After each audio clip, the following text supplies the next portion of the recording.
And for Off the Block, I'm Vane Lopes, and we are now joined by Penn State men's volleyball head coach Mark Pavlik after his team was able to rally from a one-game deficit and defeat Harvard in 5 games to remain undefeated in EIVA play. And Coach, just kind of take us through this match. How were you guys able to turn it around after that third game and win game 4 and 5 against a good Harvard team?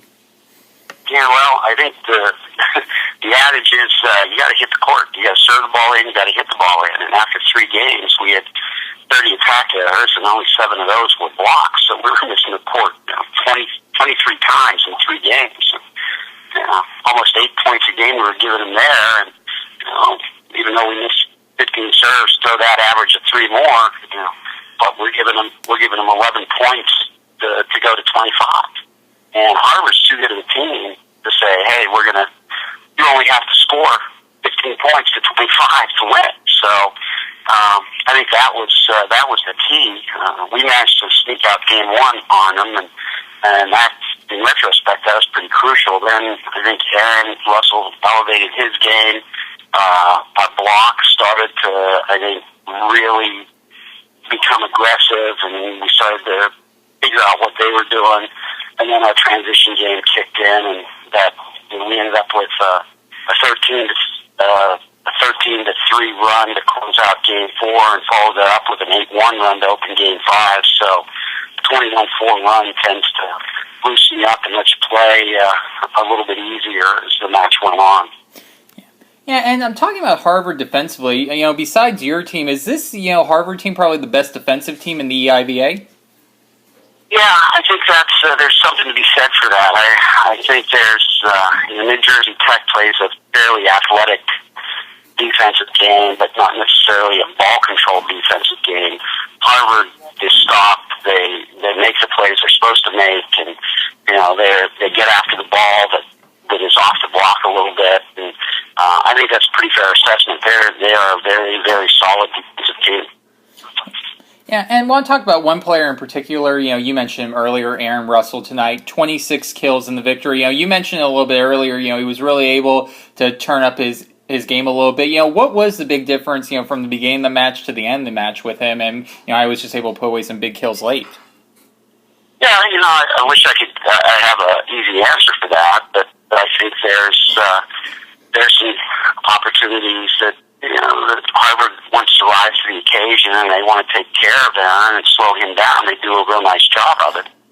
And then I think Aaron searches for a way to become more and more effective. I mean, game 5, his line was 6-1 and 11 in game 5. So, and in game 4, when we needed him, he was 7-1 and 13.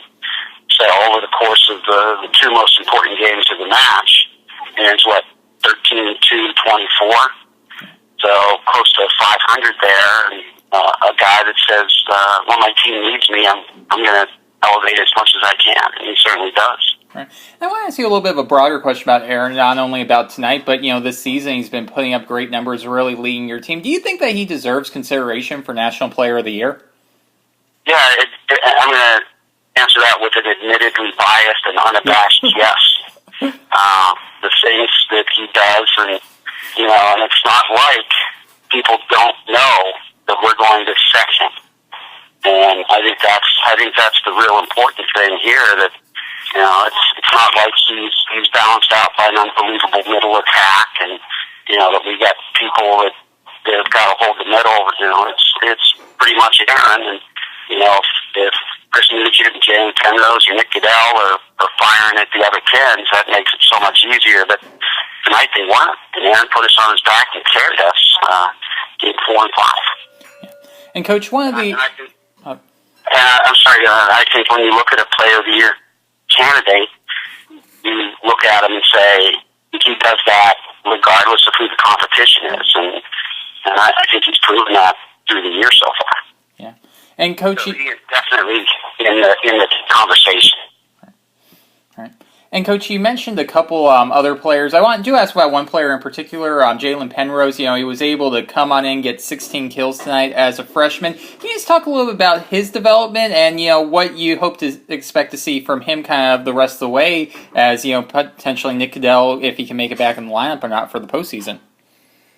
Yeah, I think I think with Jalen, it's just a matter of, he needs to play the game. He needs to be in these types of matches. He needs to not only recover from when he struggles, but he needs to recover from when he's good. And sometimes that happens within rally to rally, game to game. And I think that's the big thing with Jalen. All of this is new to him. And some of the things he does really well, and some of the things that he's inexperienced with, he's just trying to figure out for the first time. So, the upside that he has is it's going to be exciting to watch to see where he goes as he gains more and more experience and more confidence. And one thing about Jalen is he's a worker. He's coachable. He's just got to figure out how to do it with the consistency that I think every first-year starter is trying to figure out.